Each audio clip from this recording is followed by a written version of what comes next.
made it. The sunrise is scheduled for 5:18. We didn't stop, take our backpacks off or anything throughout the trip up here, so we're gonna take a little break, 10, 15 minutes, check out the sunrise, eat a Snickers bar, eat a sandwich, and then we will continue. But the sky is clear. Sunrise is going to be awesome. Every mountain is here for the party today. Skylight looking amazing down below. Haystack, Little Haystack, and the Great Range.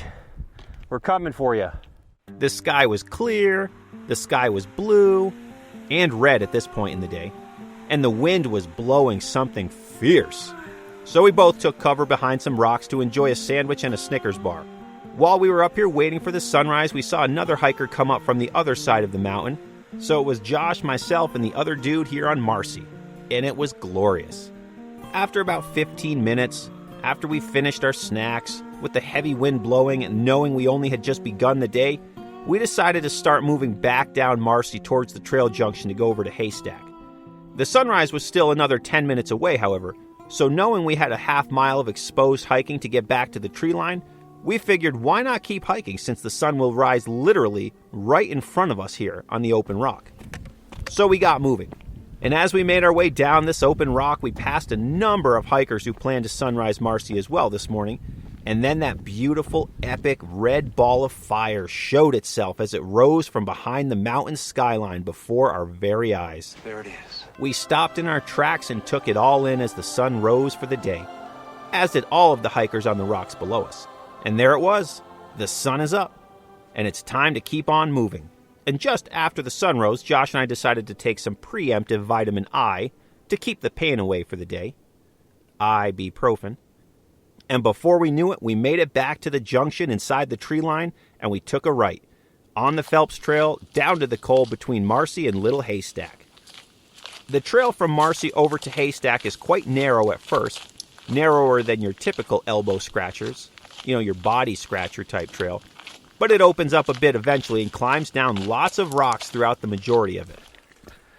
So we're currently walking from the Marcy Junction to Haystack right now. Super narrow. Nature's kind of taking this rugged little trail back in some stretches, but feeling good so far. Taking it one mountain at a time.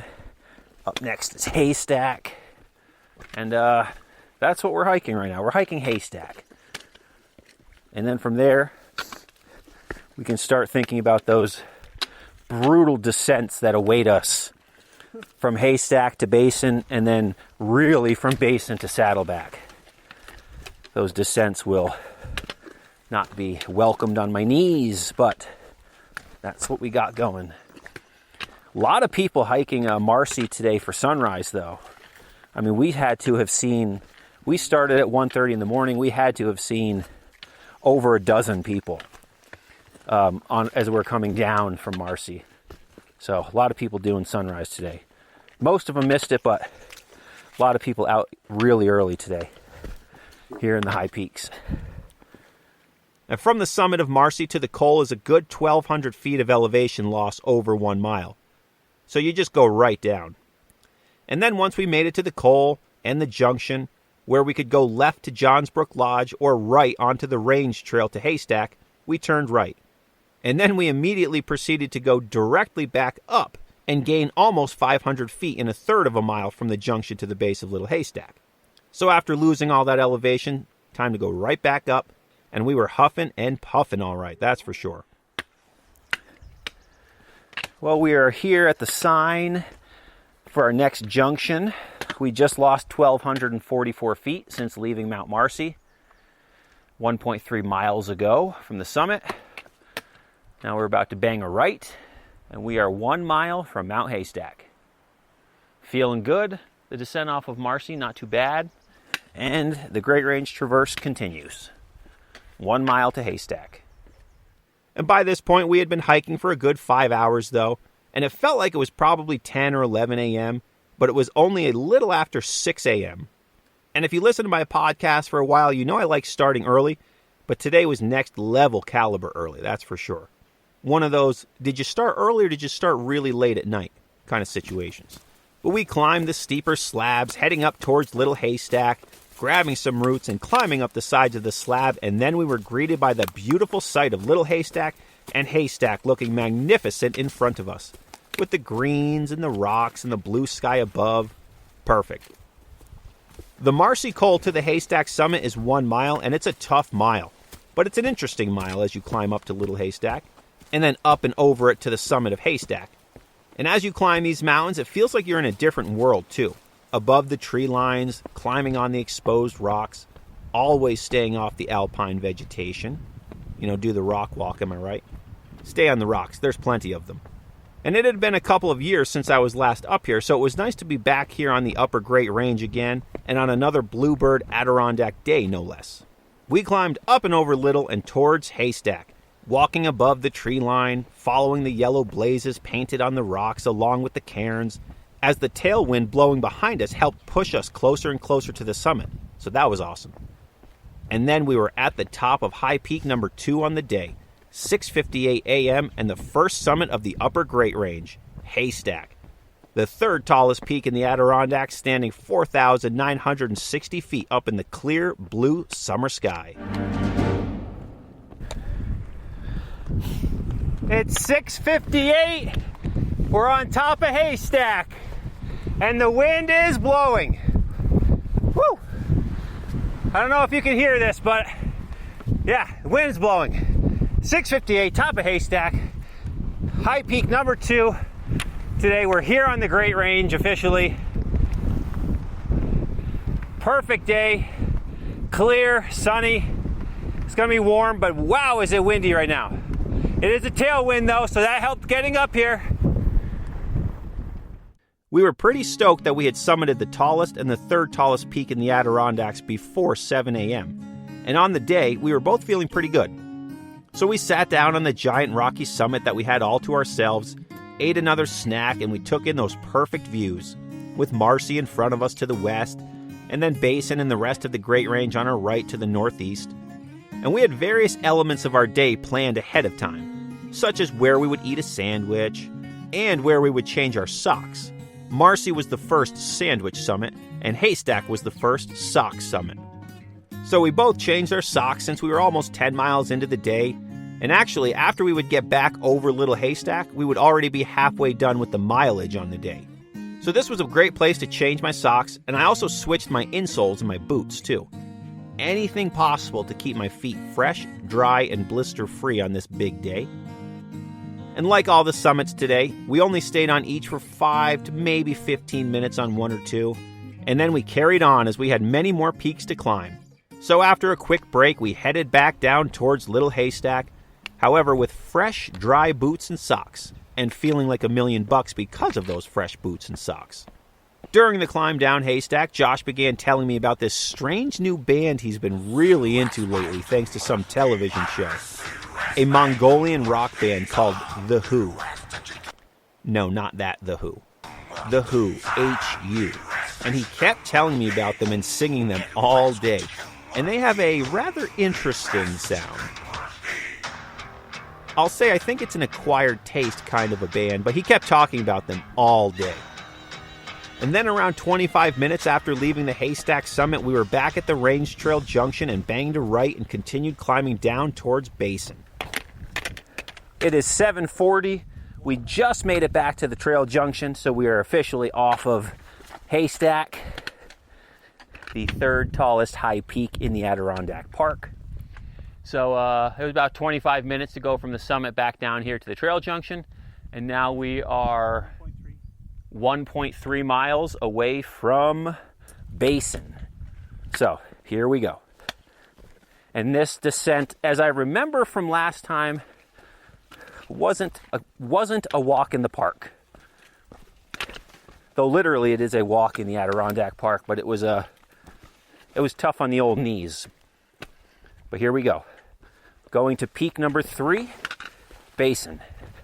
The climb down to the Basin Col from the junction is about 0.6 miles and 600 feet of loss, and it's all rocks the whole way down.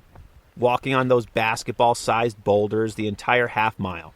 Not terrible, but somewhat tough on the body in my opinion.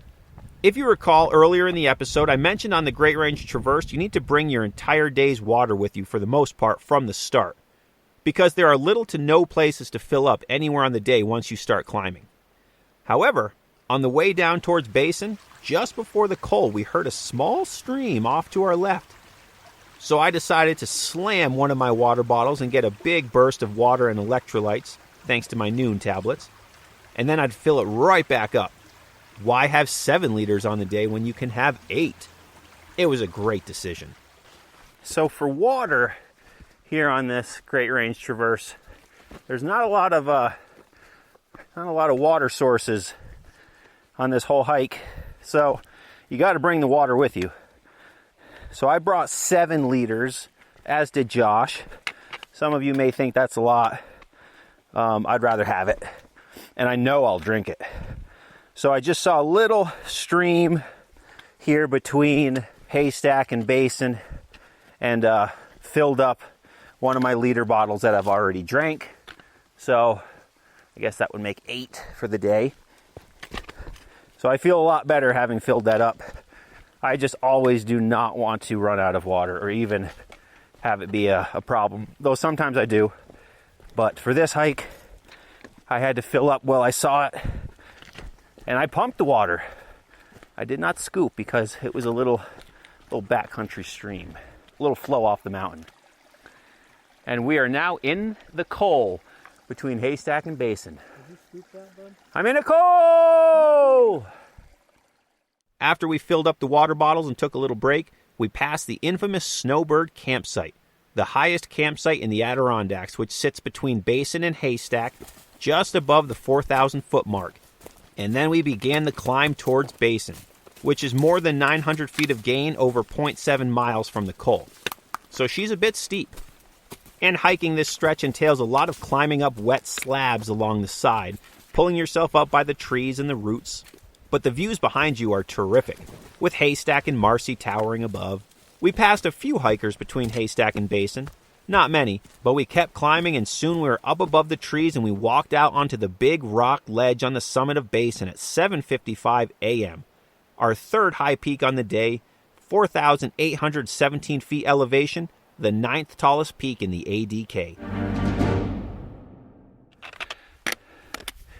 7.5 hours into the day, it's 8:55 a.m. We are here on top of the nice rocky summit of Basin, staring into the distance to Marcy and Haystack and Little Haystack. They look so far away. So high peak number 3 of 8 for the day. We are exactly 11 miles into our day. So we're a little over the halfway point, or basically at the halfway point, mileage-wise. So that's good. And we're going to have a quick snack, not stay here too long, and then begin this rough descent that I've not been looking forward to off of Basin towards Saddleback. But then once we get to the col, we just climb the Saddleback cliffs and we're at the summit of Saddleback. So that's one light at the end of the tunnel for that descent. But the descent is sketchy, as I recall. But the climb up Basin was good. It's very sunny. There's no wind up here, so it's fantastic. No clouds in the sky, clear as day. Can see to the ends of the earth all around. And the climb down Haystack, the rocky climb down to the col was fine. And then the slabs that we climbed up throughout the hike up Basin were good. Body's feeling good. Feet are feeling good. Mind is feeling good here on the Great Range Traverse. Once again, we had the summit all to ourselves. And man, Mount Marcy looks really far away from here, that's for sure. As the summit sits facing Marcy and Haystack, the two mountains we just came from, so that's always fun to see. And on our day's itinerary, Basin was a sandwich summit. So I crushed another sandwich and some salt and vinegar kettle-cooked chips. And I'll tell you, salt and vinegar chips, man, they hit differently when you're out on the trail. They were really good. After a 10-minute stay up in the quiet sky, we suited back up and carried on. And by this point, we were 11 miles into our day, just over the halfway hump in terms of the mileage. And for us, since we're doing the